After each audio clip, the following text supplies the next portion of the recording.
How many helium balloons would it take to lift a 150-pound person off the ground?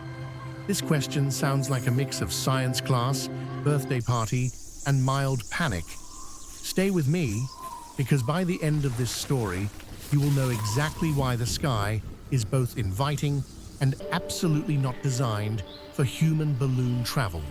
Picture this moment: a calm morning, a brave volunteer, and a mountain of bright balloons that look innocent until you count them. A single helium balloon can lift about 1/10 of a pound. It is adorable, harmless, and completely useless by itself. But science has a secret talent. Science loves large numbers. Science whispers, add a few thousand more and watch what happens. So our volunteer agrees. 1,000 balloons rise. Nothing changes. He stands on the ground like a champion of disappointment. 2,000 balloons float upward. Still nothing except a faint wobble that gives him false hope. 3,000 balloons stretch the ropes and the knots begin to squeak like tiny violinists warming up. Then the magic number grows. 4,000, 5,000. The scene becomes cinematic. The sun glows like a spotlight. The balloons shimmer like a rainbow with ambition. And our volunteer suddenly tilts backward as gravity begins to rethink its strategy. His feet lift off the ground with the slow, uncomfortable elegance of someone who has just realized that this is no longer a joke.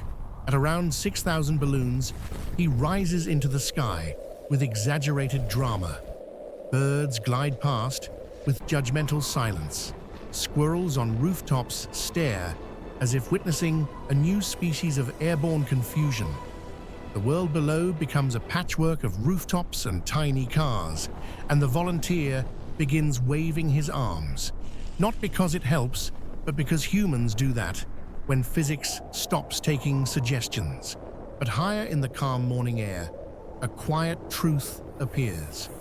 Gravity is not angry. Helium is not heroic. They are simply two forces having a polite argument, and our volunteer is stuck in the middle, like a confused referee. And here is the real twist. Yes, it takes roughly 6,000 helium balloons to lift a 150-pound person into the air. But the true lesson is far more surprising.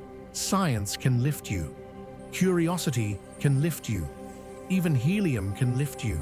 Yet the thing that keeps you safe is knowing when to rise and when to stay grounded. Because sometimes the greatest discovery is not how high you can float, but how wisely you return.